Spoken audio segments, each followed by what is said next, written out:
Many people have asked me over the years to videotape and analyze some 8-ball runouts. Since I aim to swerve, here we go. First, let me talk a little bit about the break. The most common power 8-ball break strategy is shown here. The main goal is to hit the 1 ball squarely to try to get one or both of the second row balls into the side pockets. Positioning the cue ball slightly off center gives a better chance for this, since the balls will be coming out at slightly different angles, allowing one to still go if you don't hit the 1 ball perfectly squarely. The off-center position also gives the 1 ball a chance to go in the upper corner. With enough speed and a little luck, the corner balls also have a chance to go 4 rails to the corners. Common practice is to use slight topspin to squat the cue ball near the center of the table. With the equipment I am using, when I try to squat the cue ball, the second row balls come up short of the side pockets.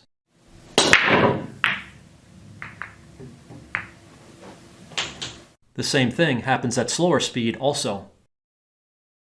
If you use backspin instead, you can make the second row balls go higher.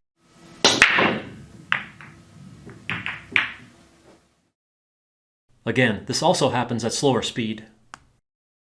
These spin adjustments are important to know when the second row balls are not cooperating. Topspin makes them go lower, and backspin sends them higher. On this table, by using no spin or slight bottom spin, I get good results. Here are some examples where I made both second row balls on the break.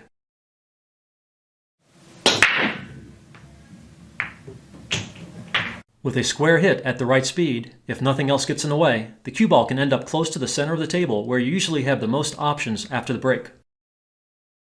Without enough speed or backspin, the cue ball can end up at the top of the table, and sometimes there will be a tough shot to start the runout, although there are often balls close to the side pockets, and sometimes object balls go and stay up table with the cue ball. Sometimes only one of the second row balls goes, but that's okay.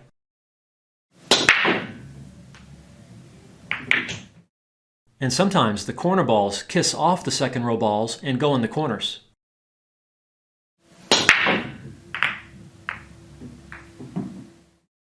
And sometimes, even with a good rack and good hit, even the pros will come up dry on occasion.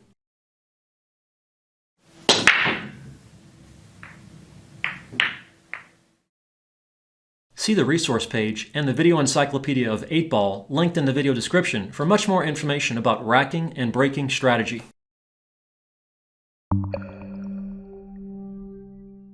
Now let's look at runouts and strategy used to increase success rate. I have 20 runouts to show you, which is a lot, but you don't need to watch them all in one sitting. Enjoy!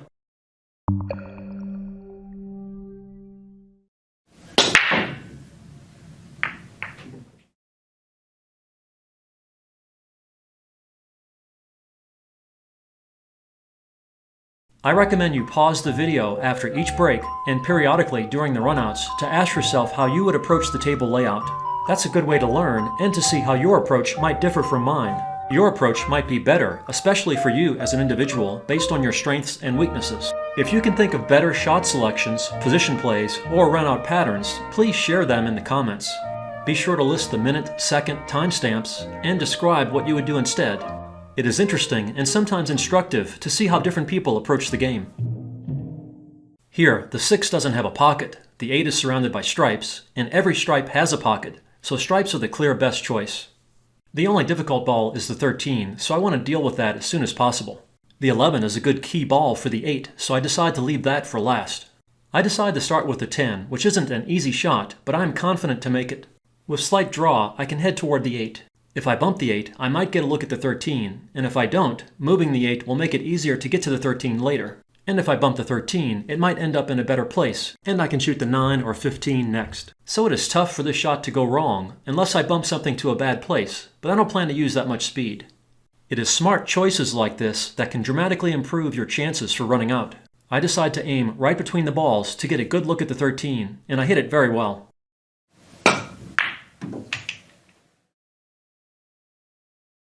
The natural angle heads toward the 6, and the tangent line heads toward the 11, so I use half forward roll with slow speed to get the cue ball to head toward the 15.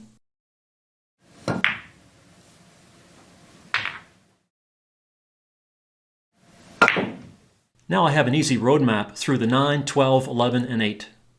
I meant to get a little straighter on the 12, but the side spin I applied wore off due to the slow speed. But I can still head in the natural angle direction for a good look at the 11.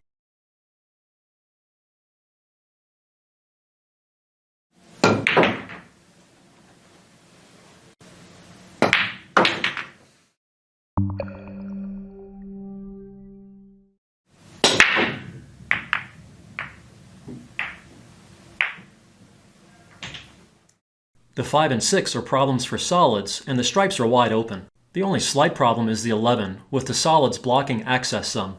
I need to start with the difficult 15 or 9. I decide to use a drag stun-through shot on the 9 to get shape slightly below the line of the 13 to be able to get a look at the difficult 11 as soon as possible. Always solve problems as early as you can while you still have options. I hit this one very well. It often only takes one good shot like this to set up a good run out. Here, I wanted to head toward the 14 next, but I spun it a little too much, although I knew I had the 12 as a backup plan.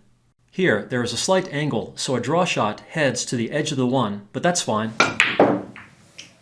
Here, I use enough speed to make sure the 6 gets well out of the way. Instead of trying to play for fancy shape to the long side of the 15, where I might risk bumping balls, getting hooked, or scratching, I decide to just roll the ball in the natural angle direction for short side shape. Don't try to manufacture something if the natural path is easy. This is a good example of following for the dough instead of drawing for show.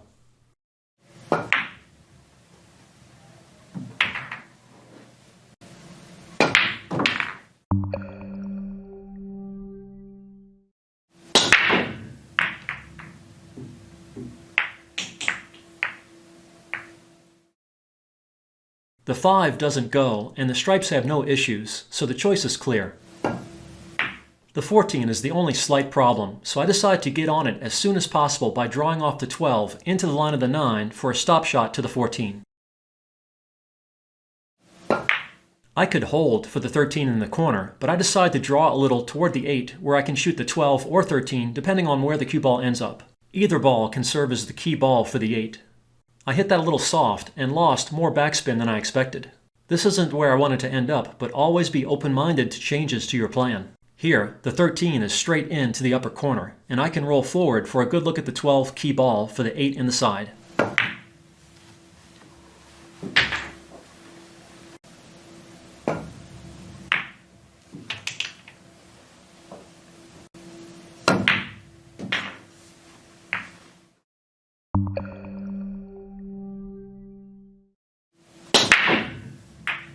That was an unlucky kiss on the cue ball, which leaves me in a difficult spot. I could shoot the relatively easy 2 on the side, but the 3 and 6 are real problem balls for solids, with few options and difficult position plays.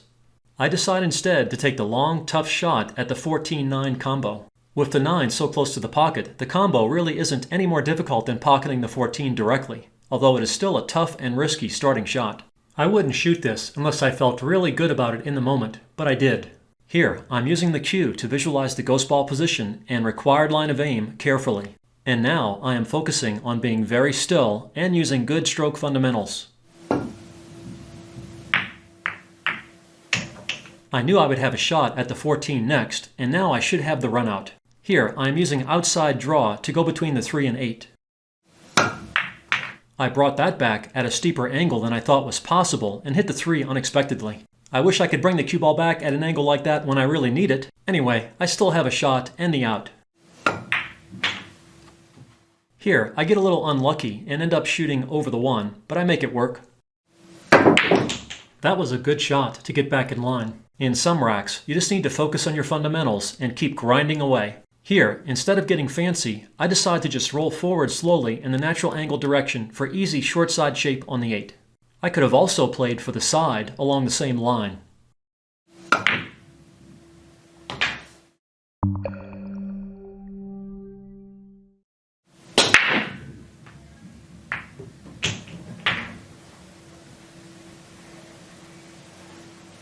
Here, both sets are easy to run out, so I just start with the easiest ball. The 9 and 10 are in slightly tough positions, so I decide to try to bump into the 10 to open things up a little. I didn't draw it quite enough and bumped into the 9 instead, but I still improved things. Here, I should have just slow rolled this to shoot the 10 in the upper corner next, but since the 10 was on the natural angle path, I decided to bump it more into the clear. I decided to shoot it next anyway, so again, I should have just played for it from the beginning, without bumping any balls, which can sometimes cause trouble. Hindsight is always 20/20. By the way, doesn't the year 2020 really suck? The rest of the out is easy.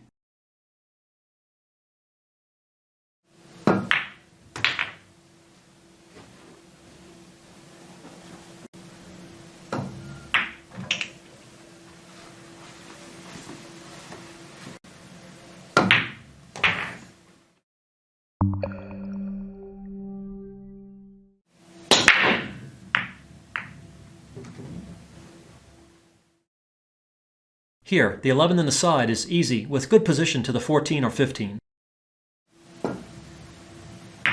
Any of the balls can be used as a key ball for the 8.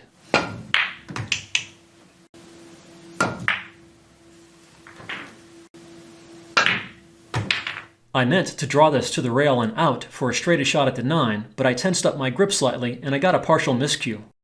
This is actually a good angle to come into the line of the 10 from behind.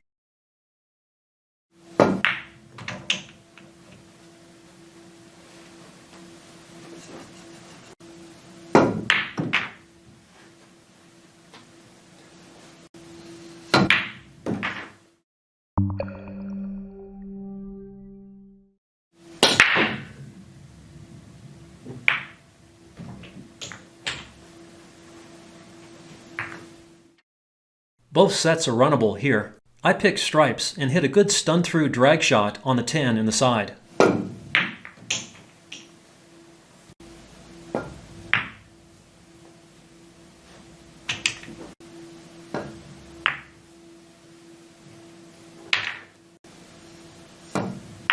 I didn't mean to brush the 15 here. This could have tied it up, but it didn't. Here, I'm just checking where I would like to be for the 15 key ball.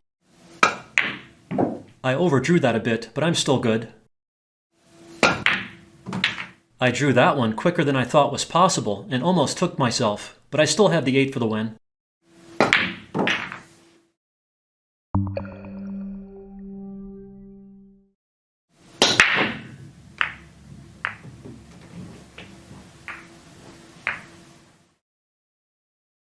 Here, the stripes are better because the 9 blocks the corner and the other solids are packed a little too close for comfort.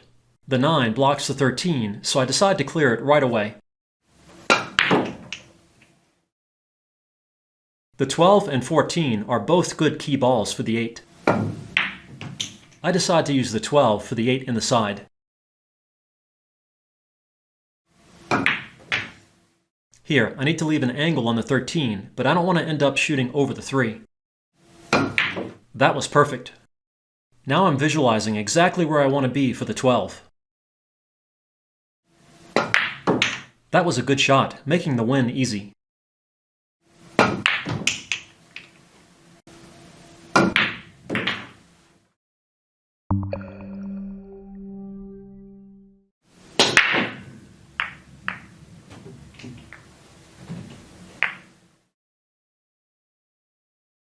The 1 on the side is the only reasonable starting shot. I meant to hold for the 5, but I knew I would have options. The rest is straightforward.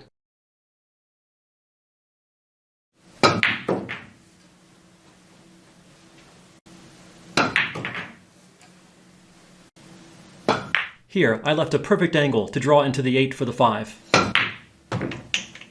I would have liked to not be elevated like this, but the out is still easy.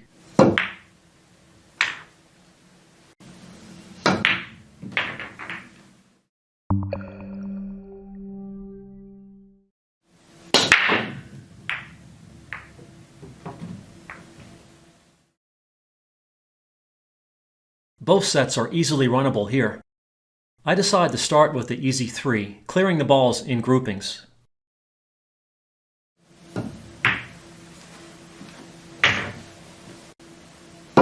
The 6 is a perfect key ball to get on the 2 to make the rest of the run out easy. That's more angle than I wanted, but I can draw to the rail with outside spin to come out for a shot at the 4 or 5.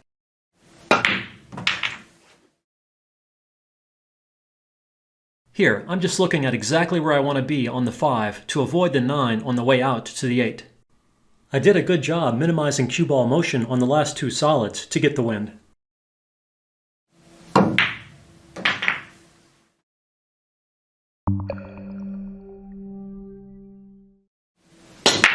I hit this break poorly, and I was lucky to make a ball. Both sets are runnable. Almost every ball is a good key ball for the 8. I could shoot the 15 here, but I decided to save it as a possible key ball since the 8 goes in the side.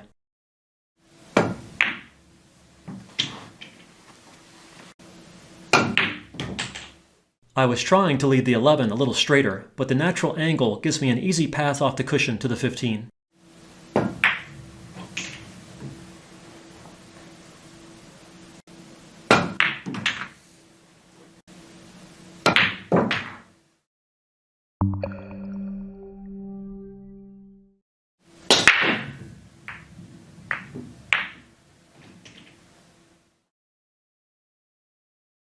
I like the solids here, starting with the easy 1-6 combo. I meant to hold that for the 5, but the 1 cooperated nicely. Now I can stun over into this area where I will have lots of options.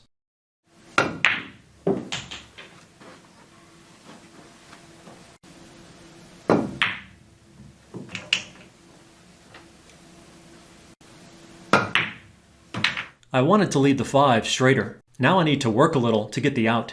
Here, I'm using the 3 times the angle system to check what would be possible with maximum draw. I need to use slower speed than would be required for maximum draw, but the system gave me confidence that I can hold the cue ball for the 4. Here, I added a little left spin to help come along the line of the 8 for the side, but I used too much. I could still shoot it in the side, but it ended up straight into the corner, so there's no reason to not shoot that.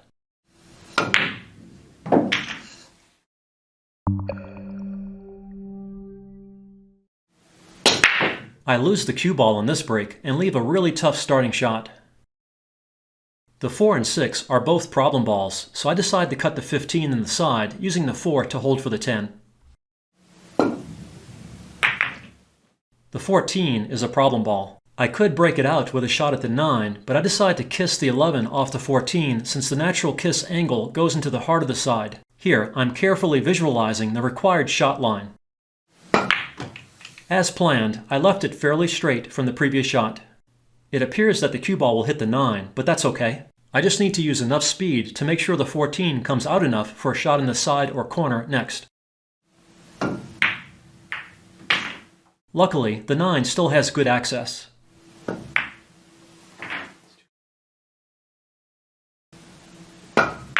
Here, I decide to use inside follow, so I don't need to worry about possibly bumping balls into bad places. I don't always show it in the video, but I always use my system for aiming with side spin, or saws, for aiming shots with side spin. See the link in the video description for more information.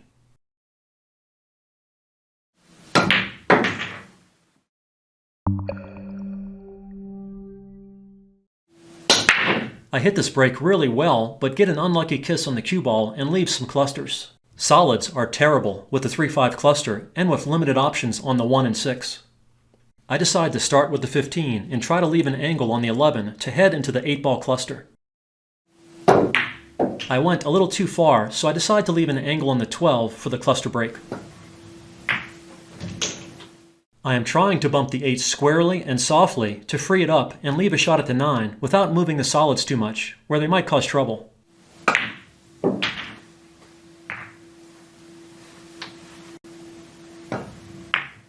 The 8 goes in both upper corners, and it is fairly easy to get shape. Here, I am deciding where I want the cue ball to make that easy. I went an inch or two too far, and now I need to shoot over the 1 with the bridge. Again, I am visualizing exactly where I want to end up. That was a good shot for the win.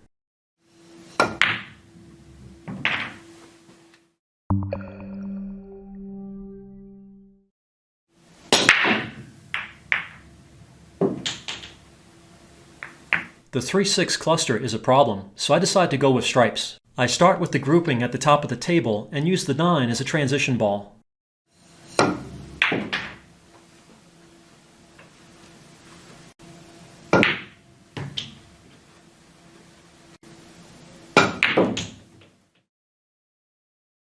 Here, I am visualizing where I want the cue ball for the 9. That was a good shot, and the runout should be easy from here. Although, I almost blow it by not aiming the shot carefully enough. Here, I decide to use inside follow to take a safe route to the 14. Again, I am using saws to get an accurate line of aim. That was a good shot, and I can come out close to the line of the 8 for the same corner.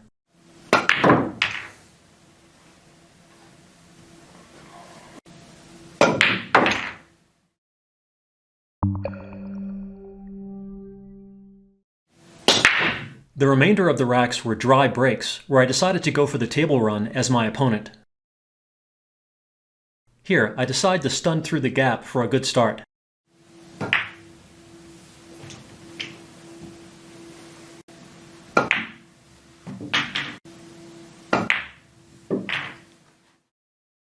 The 11 is the only real problem, so I decide to address it now.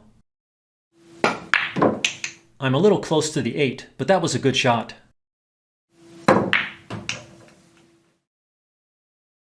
I should have spun this with inside follow to shoot the 13 in the same pocket, but I decided to just roll it instead. Here, I'm just being careful to make sure I leave a good shot on the 8.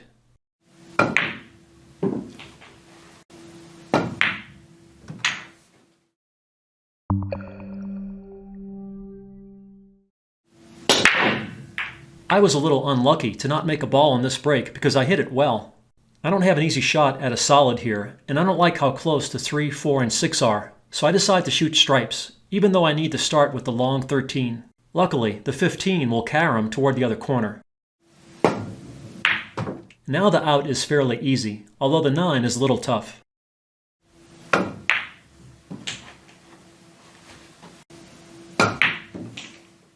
I decide to draw to the 9 here. That was a good shot. The combo is easy, but I don't aim it very carefully. I should have hit the outside of the 15 with the 14, but I'm still good. Here, I just need outside follow to head into the line of the 8. More spin would have helped, but this is good.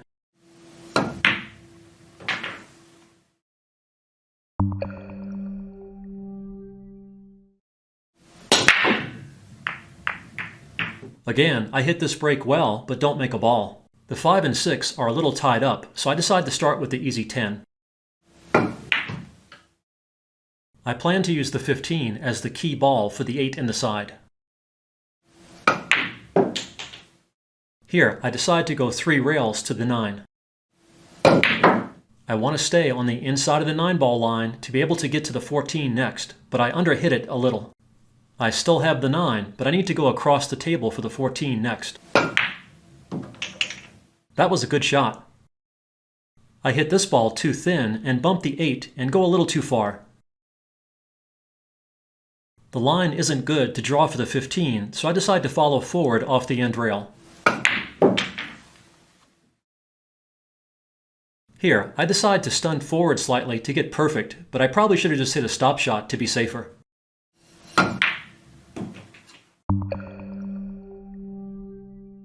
To show you that I don't run out every rack, I decided to include 2 failed attempts.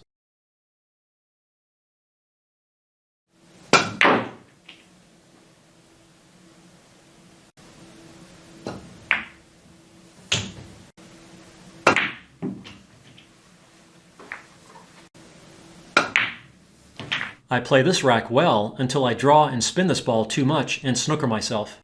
That was a very careless mistake because I had a huge area to shoot to for an easy out. Here I am attempting to kick the 11 in by using the mirror system to target the required ghost ball position. For more information, see the link in the video description.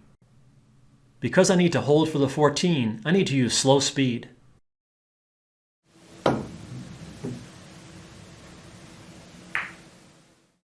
That's disappointing, because I aimed and hit that well.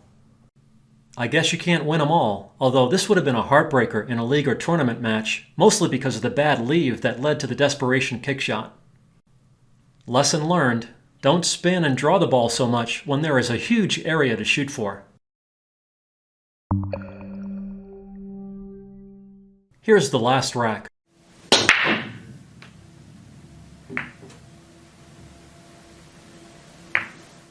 I decide to shoot stripes. The 12 is a problem, so I decide to get to it early. Here, I again use saws to aim a nice positioned spin shot. I am saving the 14 as the key ball for the 8, where I'll use the hanger 11 to get on the 14.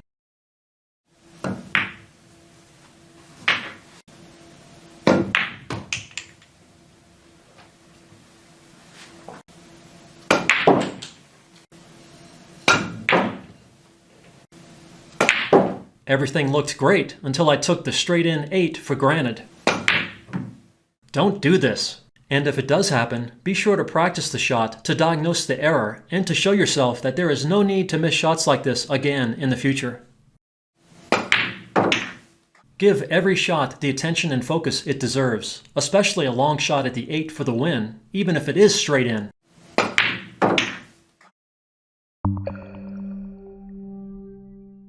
I hope you enjoyed watching my runouts, and I hope you learned something in the process. Again, if you disagreed with any of my choices, please share your ideas in the video comments. Be sure to include the minute-second timestamps and explain what you would have done differently. I know, at the 26:07 mark, you would have made the 8-ball instead, right? Haha. Again, if you want to learn more about the wonderful game of 8-ball and improve your runout skills, I strongly recommend the Video Encyclopedia of 8-ball. The 5-volume VEEB set covers everything about the game in great detail, including break technique and options, and runout and safety play techniques and strategies. Good luck with your game from Dr. Dave.